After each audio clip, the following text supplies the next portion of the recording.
Хочу сказать, что наши дети вот, в поселке Кулапки все лето вот, они свои каникулы проводят на навозах. Вот посмотрите, какой у нас навоз лежит. Он вообще не вывозится, никаких у нас нету развлекательных, что-нибудь для детей. Вот.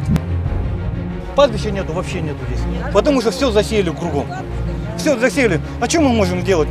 Су мінеттір, бірақ құдық істейтін. Құдықтың жағдайын көріп тұрсыздар ғой тазалығын. Ну, отдает приоритет министерства. 550 человек. До переписи. 550 человек это не люди, что ли?